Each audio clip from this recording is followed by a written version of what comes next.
കൊല്ലം മോച്ചിറ വലിയകുളങ്ങരയിൽ KSRTC ബസ്സും ജീപ്പും കൂട്ടിയിടിച്ചാണ് 3 പേർ മരിച്ചത്. 2 പേർക്ക് ഗുരുതരമായി പരിക്കേറ്റു. കണ്ണൻ നായർ ചേർന്ന വിവരങ്ങളുമായി. കണ്ണൻ നായർ, വലിയൊരു അപകടമാണ് സംഭവിച്ചത്.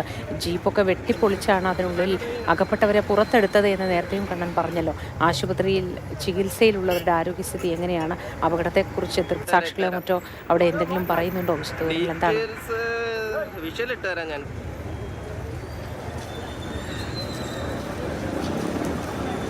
മോദി ഇന്ന് രാവിലെ 6:40 അപകടമുണ്ടായത്. ദേശീയപാതയാണ്. ദേശീയപാത 66-ൽ വെച്ച് ഈ കാറ്, നമ്മളിപ്പോൾ കാണുന്ന ദൃശ്യങ്ങളിൽ നിന്ന് കാണുന്ന ആ വാഹനം KSRTC ബസ്സിലേക്ക് പാഞ്ഞ് അടുക്കുകയായിരുന്നു. അങ്ങനെയാണ് 3 പേർ മരണപ്പെട്ടത്. പുതിയ വാഹനമാണ്. ആ വാഹനത്തിൻ്റെ മുൻഭാഗം പൂർണ്ണമായും തകർന്നിരിക്കുന്നു. ദേവനഗർ സ്വദേശികളായിട്ടുള്ള പ്രിൻസ്, അദ്ദേഹത്തിൻ്റെ മകൾ,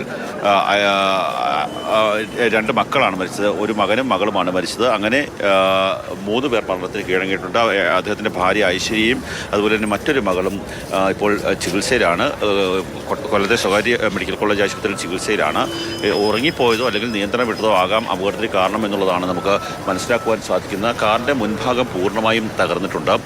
രാവിലെ 6:40 സംഭവം ഉണ്ടായത്. പ്രദേശവാസികളായിട്ടുള്ള ആൾക്കാരാണ് അത് രക്ഷാപ്രവർത്തനം നടത്തിയത്. അതിനുശേഷം ഫയർഫോഴ്സും ഓച്ചിറ, കരുനാഗപ്പള്ളി, ചവറ സ്റ്റേഷനുകളിൽ നിന്നുള്ള പോലീസ് ഉദ്യോഗസ്ഥരും എത്തി വാഹനത്തിലുണ്ടായിരുന്ന ആൾക്കാരെ, പരിക്കേറ്റ ആൾക്കാരെ രക്ഷപ്പെടുത്തുകയായിരുന്നു. പ്രദേശവാസികളായിട്ടുള്ള ആൾക്കാർ. ചേട്ടാ എവിടുത്തുകാരാണോ? കണ്ടാളാണോ? കണ്ടതല്ല, ഞാൻ കണ്ടിട്ടില്ല. എന്താ അറിഞ്ഞു കേട്ടി വന്നു. ദേവനഗരയുള്ള ആൾക്കാരാണെന്ന് പറഞ്ഞത്. വെളുപ്പിനെ 6 മണിയോട് ശേഷമാണ് സംഭവം നടന്നേക്കുന്നതെന്ന് പറഞ്ഞു. തിരുവനന്തപുരം സ്ഥലമാണോ ഇത്? അപകട മേഖലയാണത്. ഇപ്പോൾ പ്രത്യേകിച്ച് റോഡും കൂടെ മാറിക്കഴിഞ്ഞപ്പം ഓവർ സ്പീഡാവുന്നു വണ്ടിക്ക്. എല്ലാ വണ്ടികളും വിട്ടു പോരുന്നുണ്ട്. ഇതിപ്പം റോഡ് ക്ലിയർ ആയി കഴിഞ്ഞപ്പോൾ കുറച്ച് സ്ഥലം ഇവിടെ റോഡ് ക്ലിയർ ആയിട്ടുണ്ട്.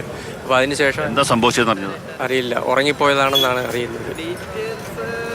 അതായത് മോദി, നമുക്ക് ആ ദൃശ്യങ്ങളിലേക്ക് ഒന്ന് പോകാം. അപകടമുണ്ടായത് ഈ ബസ് അതുപോലെ തന്നെ ജീപ്പും കിടക്കുന്ന സ്ഥലത്തല്ല, അതിനല്പം മാറിയാണ്. അത് തൊട്ട് സമീപത്താണ് വലിയകുളങ്ങര എന്ന് പറയുന്ന ജംഗ്ഷനുള്ളത്. ആ ജംഗ്ഷനിൽ നിന്ന് ഒരു യാത്രക്കാരിയെ കയറ്റിയ ശേഷം ബസ് മുന്നോട്ടെടുക്കുകയാണ്. പരമാവധി മോട്ടോർ വാഹന വകുപ്പ് ഉദ്യോഗസ്ഥരുമായി സംസാരിക്കുമ്പോൾ പരമാവധി ഏതാണ്ട് ഒരു 30 കിലോമീറ്റർ വേഗത മാത്രമായിരിക്കാം ആ ബസ്സിലുണ്ടായിരുന്നത്. പക്ഷേ അമിത വേഗത്തിലായിരുന്നു ഈ നമ്മളിപ്പോൾ കണ്ട വാഹനം. അപകടത്തിൽപ്പെട്ട പ്രിൻസും ആ കുടുംബവും സഞ്ചരിച്ച വാഹനം അമിത വേഗത്തിലായിരുന്നു. ദേശീയപാതയുടെ നിർമ്മാണം നടക്കുന്ന ഒരു പ്രദേശമാണ്. ഈ പ്രദേശം നല്ല രീതിയിൽ ടാർ ചെയ്ത് ഇട്ടിരിക്കുന്ന ഒരു പ്രദേശമാണ്. ആ പ്രദേശത്തു കൂടി അമിത വേഗത്തിൽ വന്ന് നേരെ KSRTC ബസ്സിലേക്ക് ഇടിക്കുകയായിരുന്നു. കരുനാഗപ്പള്ളി ഡിപ്പോയിൽ നിന്ന് നേരെ ചേർത്തലയിലേക്ക് പോകുന്ന KSRTC ബസ്സാണ് അപകടത്തിൽപ്പെട്ടത്.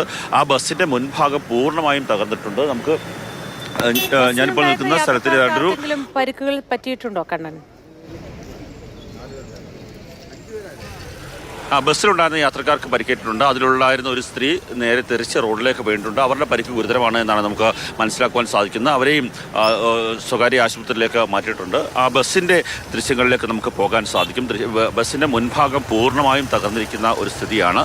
നമുക്ക് മോട്ടോർ വാഹന വകുപ്പ് അതുപോലെ തന്നെ പോലീസ് അടക്കമുള്ള ആൾക്കാരിൽ നിന്ന് മനസ്സിലാക്കുവാൻ സാധിക്കുന്നത് ഈ ജീപ്പ് ഡ്രൈവറുടെ അശ്രദ്ധ അല്ലെങ്കിൽ അദ്ദേഹം ഉറങ്ങിപ്പോയതാകാം. പ്രിൻസ് ആയിരുന്നു വാഹനം ഓടിച്ചതെന്നാണ് നമുക്ക് പ്രാഥമികമായി ലഭിക്കുന്നത്. അങ്ങനെയുള്ള ഒരു അശ്രദ്ധയോ അല്ലെങ്കിൽ ഉറങ്ങിപ്പോയതോ ആകാം അപകടത്തിന് കാരണം എന്നുള്ളതാണ്. ആ ബസ്സിൻ്റെ മുൻഭാഗം പൂർണ്ണമായും തകർന്നിട്ടുണ്ട്. ആ 2 വീലുകളും പൂർണ്ണമായും തകർന്ന് അവിടെ നിന്ന് വാഹനം വലിച്ചു മാറ്റി ദേശീയപാതയ്ക്ക് അരികിലേക്ക് മാറ്റിയിട്ടുണ്ട്.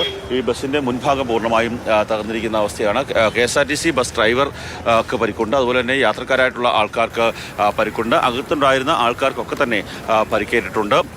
അവരെയൊക്കെ തന്നെ സ്വകാര്യ ആശുപത്രിയിലേക്ക് മാറ്റിയിട്ടുണ്ട്. ഉത്രാട ദിനമാണ്. ഉത്രാട ദിനമായതുകൊണ്ട് തന്നെ എങ്ങനെയെങ്കിലും വേഗത്തിൽ വീട്ടിലേക്ക് എത്താൻ വേണ്ടിയുള്ള ഒരു ശ്രമമായിരുന്നു ആൾക്കാരുടെ ഭാഗത്തുനിന്നുണ്ടായത്.